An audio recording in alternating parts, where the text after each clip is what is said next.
கண்டிப்பாக சட்டம் வந்து அதே போல அம்மா ஆட்சி இருந்தது போலவே எடப்பாடி முதலமைச்சர் வந்தது. அது கண்டிப்பாக சட்டம் ஒழுங்கு செயல்படுத்தப்படும், பாதுகாக்கப்படும் பெண்கள் என்று சொன்னார்கள். ஆகவே இன்னைக்கு பாத்தீங்கன்னா கிட்டத்தட்ட 5 ஆண்டுகள்ல பாத்தீங்கன்னா இன்னைக்கு சட்ட ஒழுங்கு முழுமையாக முதலமைச்சர் கையில சட்ட ஒழுங்கு இல்ல. இன்னைக்கு எந்த வேலை நடக்குது? காவல்துறை செயல்படுவதில்லை.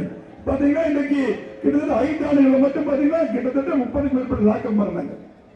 ஒரே ஒண்ணு நம்ம ஆட்சியில் ஏதோ சின்ன சம்பவம் நடந்தாலே நம்முடைய பத்திரிகை நண்பர்கள் அது பெருசு அளவுக்கு பெரிய பிரேக்கிங் நியூஸ் போட்டு பண்ணுவாங்க. ஆனா இன்னைக்கு டெய்லி நடந்துட்டு இருக்குது. தயவு செஞ்சு தேர்தல் அறிவிச்சாங்க. கண்டிப்பாக இந்திய கூட்டணி அதிமுக தலைமை எடப்பாடி அமைச்சர் உறுதி. இது யார் 19 நண்பர்கள்? 10 நண்பர்கள் யாருக்கு பயப்படாதீங்க. சுதந்திரமா செய்திகளை போடுங்க. ஒரு நண்பர்கள் தயவு செஞ்சு கொஞ்சம் மாறிங்க. பாதி மாறிட்டீங்க, நீதி மாறுங்க. திமுக ஆட்சிக்கே வர முடியாது.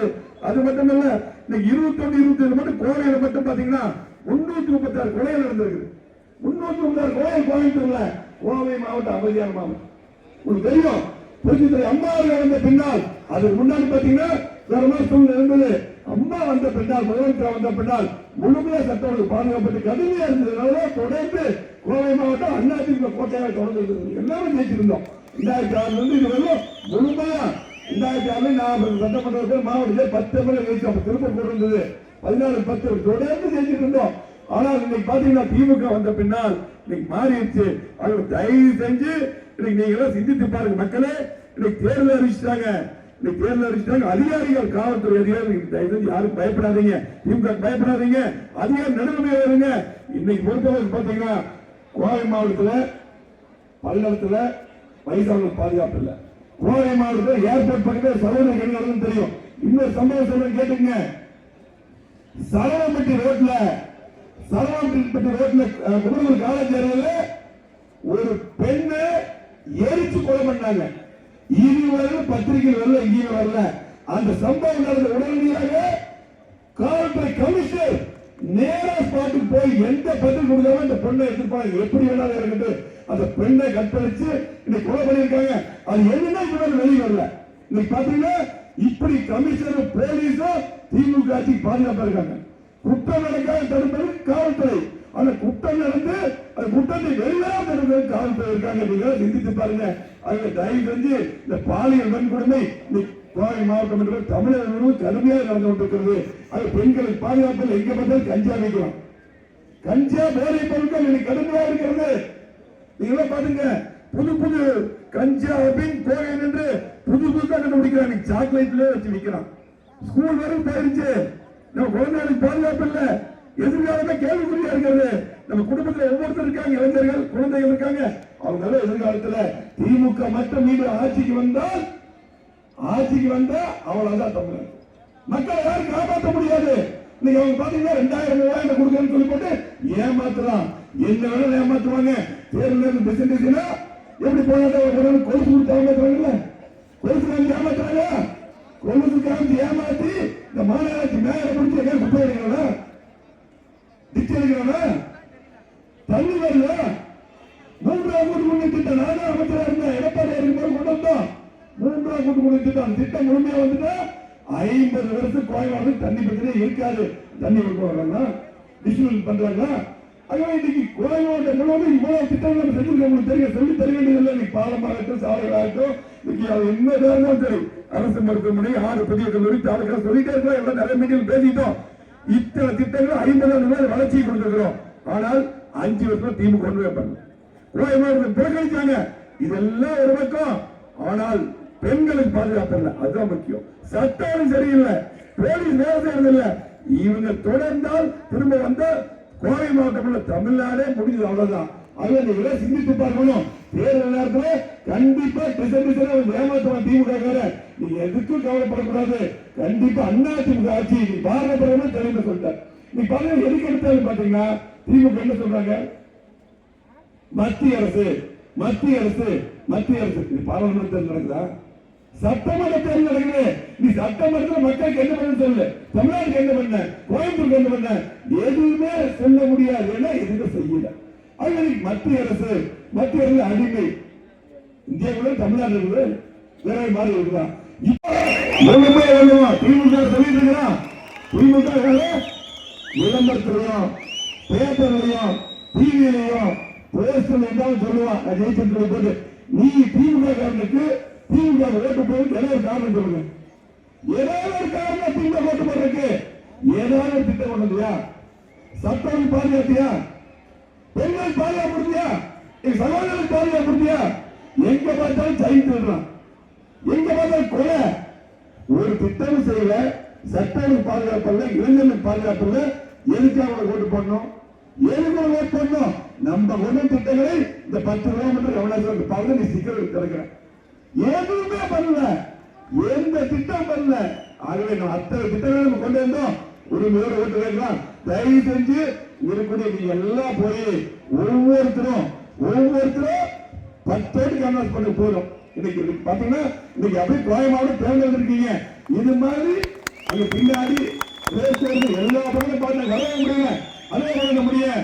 நம்முடைய அண்ணாமலை அவர்கள் வரும்போது 2 மணி நேரம் மேலே சேர்றதுக்கு கிட்டத்தட்ட நடந்தே கருத்துல அவருடைய கூட்டம் கோவை மாவட்டமே எங்களுக்கு சம்பிச்சிருச்சு. இந்த ஆர்ப்பாட்டத்தில் இது முழுமையாக ஓட்டாக மாற வேண்டும். ஒவ்வொருத்தரும் சிந்தித்து பாருங்க. திமுக என்ன சொன்னாலும் என்ன திமுக மட்டும் ஓட்டு போடக்கூடாது. அத்தனை ஓட்டு திமுக மட்டுமல்ல, எந்த கட்சிக்கு ஓட்டு போடக்கூடாது. எந்த கட்சி மூசை வந்து எந்த கட்சி யாரா இருந்தாலும் ஓட்டு போட்டா அது திமுக வாய்ப்பாயிரும். அத்தனை ஓட்டும் அண்ணா திமுக கூட்டணிக்கு, என்டிஏ கூட்டணிக்கு நீங்க போடணும்.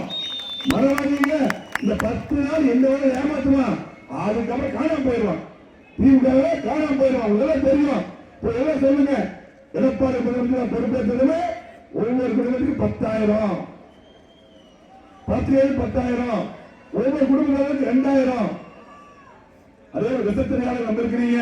கரண்ட் 1000 யூனிட் ஃப்ரீ இருந்தது, 400 யூனிட் கூடுதல் பண்ணியாச்சு. 1400 யூனிட் விசைத்தறிக்காரர்கள் கூடுதல் பண்ணியிருக்காங்க. வீடு இல்லாதவர்கள் வீடு ஏழவாய் வீடு கட்டி தரப்படும். நீங்க சொல்லுங்க, எல்லா பண்றது சொல்லுங்க. இப்படி 16 மாதங்களுக்கு கொடுத்திருக்கிறோம். அம்மா இருசக்கர வாகனம் என்று பல்வேறு திட்டங்கள், திமுக நிறுத்திய தாலிக்கு திட்டங்கள் உட்பட அத்தனை திட்டங்கள் மீண்டும் தொடர்ந்து சொல்லியிருக்காங்க. ஆகவே அற்புதமான கூட்டணி நம்முடைய கூட்டணி. பாரத பிரதமர் நமக்கு துணை இருக்கிறார். பாரத பிரதமர் நீங்க இங்க பாத்தீங்கன்னா நிறைய சிறுபான்மை சமுதாயம் வந்திருக்கீங்க, இஸ்லாமிய சகோதரர்கள் வந்திருக்கீங்க, அதே போல பாத்தீங்கன்னா கிறிஸ்துவ சகோதரர்கள் வந்திருக்கீங்க. பாரத ஜனதா கட்சி நம்ம 2009 கூட்டணி இருந்தோம். ஏதாவது ஒருத்தருக்கு ஏதாவது பிரச்சனை வந்ததுதான் திமுக இன்னைக்கு சிறுபான்மை பிரச்சனை எதுவுமே அவங்க செய்யல. தயவு செஞ்சு அவங்க என்ன வேணாலும் ஏமாத்துவாங்க, விட்டுருவாங்க, தேர்தல் முடிஞ்சா விட்டுருவாங்க. ஆகவே சிறுபான்மை பாதுகாப்பு நாங்க தான். ஆகவே என்ன சொல்ல கேட்காதீங்க. இந்திய கூட்டணிக்கு, அதிமுக தலைவரான இந்திய கூட்டணிக்கு எடப்பாடி முதலமைச்சர் அவர்கள் உறுதி. எடப்பாடி முதலமைச்சர் வந்த உடனே கோவை மாவட்டத்தில் மீண்டும் திட்டங்கள் தொடரும். இன்னைக்கு நல்ல வாய்ப்பு இருக்குது. எம்ஜிஆர் இருக்கும்போது, அம்மா இருக்கும்போது எப்படி மத்திய அரசு இணக்கமா இருந்தாங்க. நீங்க மத்திய அரசு அத்தனை திட்டங்களும் கொண்டு வருவோம். இன்னைக்கு 10,000 ரூபாய் அறிவிச்சிருக்காருல்ல, 2000 இதெல்லாம் பாத்தீங்கன்னா நம்ம கொடுக்க முடியும். திமுக 1000 கொடுக்கல, 1028 மாதம் கழிச்சு கொடுத்தா, பாதி பேருக்கு கொடுத்தா. நம்ம எந்த வேலை செய்வோம், எந்த வேலை செய்யக்கூடிய வாய்ப்பு நமக்கு தான் இருக்குது. மத்திய அரசுல பாரத பிரதமர், மத்திய பாரத கட்சி ஆட்சியில் இருக்குது. எந்த திட்டங்களும் நமக்கு செய்வாங்க. அது தயவு செஞ்சு சிந்தித்து பாருங்க. தேர்தல் வந்துருச்சு, தேர்தல் வச்சு எல்லாருமே இருக்கக்கூடிய அத்தனை பேருமே எல்லாரும் இரட்டை இலக்கத்தில் வாக்களிக்க வேண்டும். நம்ம அதிமுக போட்டியிட்ட தொகுதியில், பாரதிய ஜனதா கட்சி போட்டியிட்ட தொகுதியில் காங்கிரஸ் சின்னத்தில் வாக்களிக்க வேண்டும். அம்மா மக்கள் முன்னேற்ற கழக போட்டியிட்ட தொகுதியிலே குக்கர் சின்னத்தில் வாக்களிக்க வேண்டும்.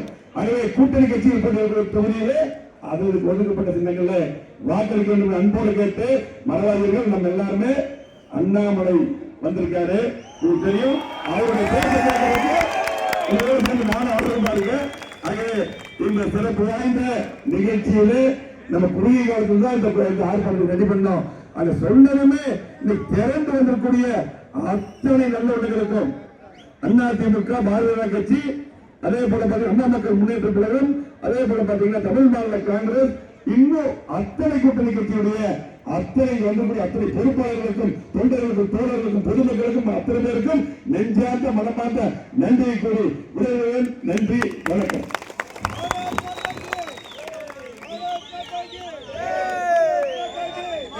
அடுத்தபடியாக நீங்க ஆவலோடு எதிர்பார்த்துக் கொண்டிருக்கும்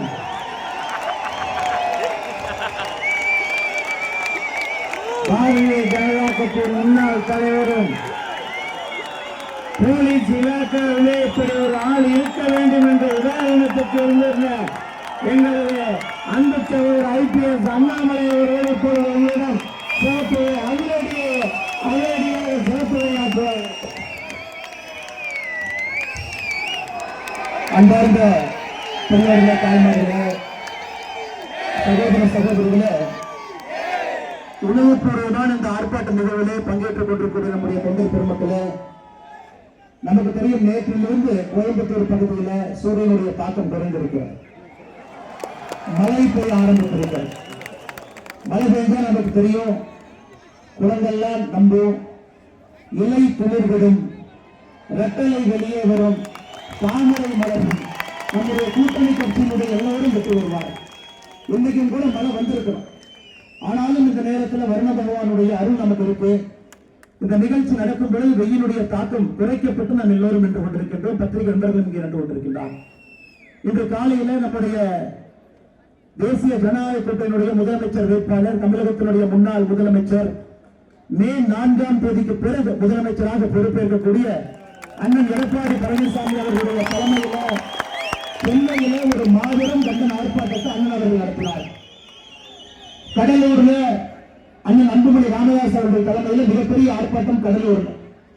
தஞ்சாவூர்ல அண்ணன் டிடிவி தினகரன் அவர்கள் தலைமையில ஒரு மிகப்பெரிய ஆர்ப்பாட்டம் தஞ்சையில.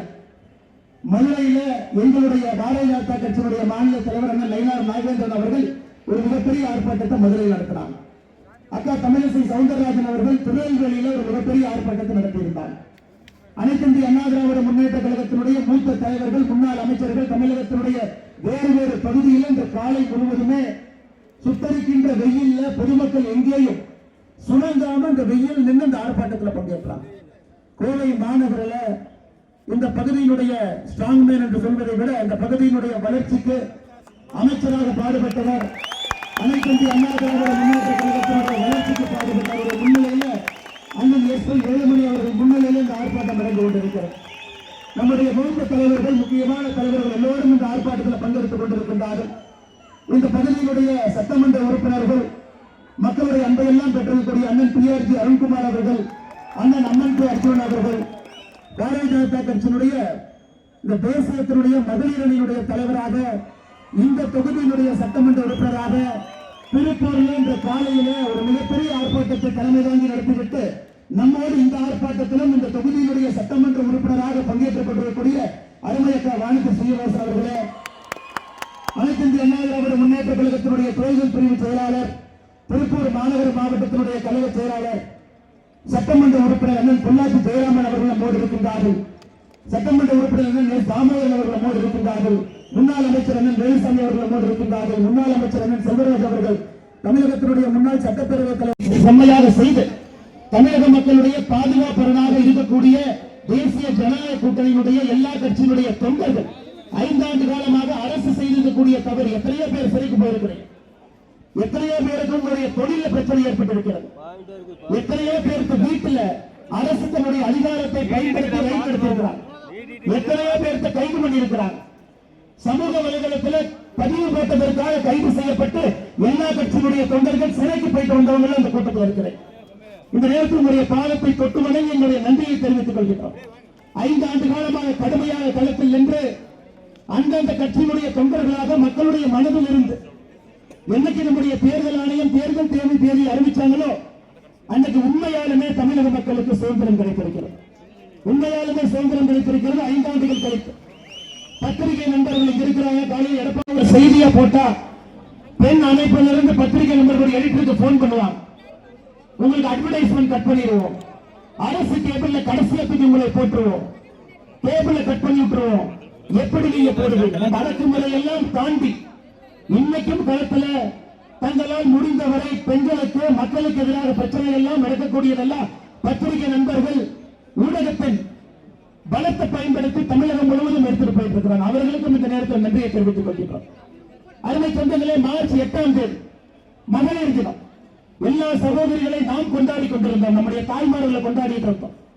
நம்முடைய குழந்தைகளை கொண்டாடிட்டு இருந்தோம். பெண் தெய்வங்களை கொண்டாடிட்டு இருந்தோம். அதே நேரத்தில் கிருஷ்ணகிரியில மார்ச் 8ஆம் தேதி காலையில 4:30 மணி இதெல்லாம் நடந்து கொண்டிருந்த பொழுது மூன்றாம்பட்டி என்கின்ற ஊர்ல உலக மகளிர் தின தன்னைக்கு காலையில் ஒரு பெரியவர் வீட்டுக்கு வெளியே படுத்து தூங்கிட்டு இருக்கார். 72 வயது பெரியவர். ஒரு மர்ம நபர் வந்து ஒரு பெரிய கல்லை தூக்கி இந்த பெரியவருடைய தலையை தூக்கி போட்டு அந்த பெரியவர் அங்கேயே கொண்டார். அவருடைய மனைவியாருக்கு 65 வயது. 65 வயது. சத்தம் கேட்குதன் வெளியே ஓடி வர்றாங்க.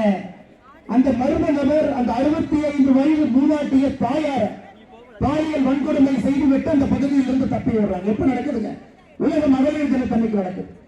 அதிலிருந்து 4 நாட்கள் கழித்து கிருஷ்ணகிரியில அதே மாவட்டத்தில் 2.5 வயது பெண் குழந்தைய ஒரு பாலியல் வன்கொடுமை. அதுல திராவிட முன்னேற்ற கழகத்தினுடைய ஒரு கிளை பொறுப்பில் இருக்க முதலமைச்சர் வேட்பாளர் எதை வந்து முதல் ஆர்ப்பாட்டமாக அறிவிக்கிறார் அப்படிங்கிறத வச்சு இந்த முதலமைச்சர் வேட்பாளர் எப்படிப்பட்டவர் நம்ம தெரிஞ்சுக்கலாம். தமிழகத்தில் எத்தனையோ ஆர்ப்பாட்டத்தை அறிவிச்சிருக்கலாம். கூட்டணி கட்சி தலைவர்களை படித்திருக்கலாம். நீங்க எல்லாரும் செய்யுங்க சொல்லலாம், அவருக்கு உரிமை இருக்கு. ஆனா ஒரு முதல் ஆர்ப்பாட்டம் கூட்டணி கட்சியாக சேர்ந்து செய்ய வேண்டிய ஆர்ப்பாட்டம், நம்முடைய தாய்மார்களை, குழந்தைகளை, பெண்களை பாதுகாப்பதற்காக நடத்தப்பட வேண்டும் என்றால் இந்த மனிதனுடைய கையில் நிச்சயமாக தமிழகம் நன்றாக இருக்கும். ஆட்சி பொறுப்புக்கு வரும்போது நிச்சயமாக பெண்களுக்கு, குழந்தைகளுக்கு பாதுகாப்பாளர் இருக்கும் என்கின்ற முழு நம்பிக்கையோடு நாம் இங்கு இருந்து கொண்டிருக்கின்றோம். அருமை சொந்தங்களை, இன்னைக்கு பாருங்க, தூத்துக்குடியில விளாத்திக்குளத்துல மார்ச் 10ஆம் தேதி 12வது பரீட்சை எழுதிட்டு அந்த பாப்பா வர்றான். சாயந்தரம் 6:30 மணிக்கு அந்த வீட்டுல கழிப்பறை இல்லை, தோட்டத்துக்கு போறான். 8:30 மணி வரைக்கும் வரல. 8:30 மணி வரைக்கும் வரலன்னு தந்தை தாய் உள்ளூர்ல இருக்கக்கூடிய காவல் நிலையத்துக்கு புகார் கொடுக்க சொல்லும் பொழுது என்ன சொல்றாங்கன்னா, இல்ல 17 வயசு குழந்தை, நாங்க புகார் எடுத்துக்க மாட்டோம், விளாத்திக்குளம் அனைத்து மகளிர் காவல் நிலையத்துக்கு போங்க. அடுத்த நாள் காலை 11ஆம் தேதி காலையில 10 மணிக்கு போறாங்க. அனைத்து மகளிர் காவல் நிலையத்தில் இருக்கக்கூடிய காவல் ஆய்வாளர் சொல்றாங்க, போட்டோவை பார்த்துட்டு இந்த பொண்ணு யாரு கூட ஓடி போயிருக்கோம், நல்லா போய் தொலைவிட்டு வாங்க, நாங்க கம்ப்ளைண்ட் எடுக்க மாட்டோம். ஐயா, நான் சொல்லல, அந்த பெண்ணுடைய தாயார் சொல்வதை உங்களுக்கு நான் சொல்றேன். தமிழகத்தில் சட்டம் ஒழுங்கு எப்படி கெட்டு போயிருக்கிறது என்பதற்கு விளாத்திக்குளத்தில் இந்த சகோதரி காணாம போய் அந்த பெற்றோர்கள் 24 மணி நேரம் ஒரு காவல் நிலையத்திலிருந்து இன்னொரு காவல் நிலையத்துக்கு அலைந்தது சாட்சி. 11ஆம் தேதி மத்தியானம் 3 மணிக்கு அந்த ஊருடைய ஒதுக்குப்புதர் முன்புதர்ல அந்த குழந்தையுடைய சடலத்தை தூக்கி வைத்து விட்டு கலைவர்கள் சென்றிருந்தார். இன்னைக்கு 7 நாள் ஆச்சுங்க, 7 நாள் ஆச்சு. கனிமொழி போனாங்க, அந்த ஊரே சேர்ந்து அக்கா கனிமொழி அவர்களை துரத்தி விட்டார்கள், ஊருக்குள்ளே வராது. இந்த அளவுக்கு தமிழகத்தில் ஒரு குற்றச்சம்பவம் என்பது இதற்கு முன்பு நடந்த குற்றச்சம்பவத்தை விட கோரமாக, கேவலமாக இருக்கிறது. கூட்டு பலாத்காரம் என்பது தமிழகத்தினுடைய சரித்திரத்தை நாம் பார்த்தது கிடையாது, கேட்டது கிடையாது. 5 ஆண்டுகள்ல ஒரு 2-3 வழக்குகளை கேட்டிருக்கோம். மாதம் தமிழகத்தில் கூட்டு பலாத்காரம் என்பது மாதம் கேட்கின்றோம். ஐயா, அதுக்கு பல காலம் இருக்கு. எங்க கையில் ஒரு லிஸ்ட் வச்சிருக்கிறீங்க. திராவிட முன்னேற்ற கழகத்தினுடைய உறுப்பினர்கள் மட்டுமே, பொறுப்பினர்கள் மட்டுமே கடந்த 5 ஆண்டுகள்ல எத்தனை குற்றச்சம்பவங்கள், பாலியல் வன்கொடுமை மட்டும் சென்றிருக்கிறாங்க என் கையில் லிஸ்ட் இருக்கிற திராவிட முன்னேற்ற கழகத்தினுடைய உறுப்பினர்கள் மட்டும். 2021 இருந்து ஆரம்பிச்சா பொள்ளாச்சி அருகே வீட்டில் தனியாக இருந்த பெண்ணிடம் செல்மிஷம் செய்த திமுக நிர்வாகி காளியப்பன் ஆரம்பித்து 4வது பக்கத்துல விமானத்தில் திமுக கவுன்சிலர் விமானத்தில் போறார். இந்தியாவுடைய ஏர்ஹோஸ்டஸ் கையை பிடித்து 1 வாரத்திற்கு முன்பு பிடிச்சு இழுத்து மடியில் உட்கார வச்சு முத்தம் கொடுக்க போறார். அந்த ஏர்ஹோஸ்டஸ் விமானம் தரையிறங்கிய பிறகு போலீஸ் கம்ப்ளைண்ட் கொடுத்து திமுக கவுன்சிலர் தூக்கி உள்ள வைத்திருக்கிறார். திமுக கவுன்சிலருடைய பெயர் பிரபாகர். திமுகவை பொறுத்தவரை கீழே இருக்கக்கூடிய நிலத்தில் இருக்கக்கூடிய சகோதரிகள் மீதும் தப்பான முறையில் கை வைக்கிறோம். மேல பிறக்கிறாங்க, அங்கிருக்கக்கூடிய விமான பணிப்பெண் மீதும் கை வைக்கிறோம். ஒரு பக்கம் இந்த தவறுக்கு காரணம் திராவிட முன்னேற்ற கழகத்துடைய தொண்டர்களே முன்னாடி என்று தப்பு பண்றாங்க. 2வது முதலமைச்சரை பொறுத்தவரை தமிழகத்திற்கு ஒரு டிஜிபி போடலைங்க. செப்டம்பர் 1ஆம் தேதி 7 மாசத்துக்கு முன்னாடி தமிழகத்தினுடைய பொறுப்பு டிஜிபியாக வெங்கட்ராமன் பொறுப்பெடுத்தார். பொறுப்பு டிஜிபி இல்ல, பொறுப்பு டிஜிபி. அந்த டிஜிபிக்கு என்னங்க அதிகாரம் இருக்கு?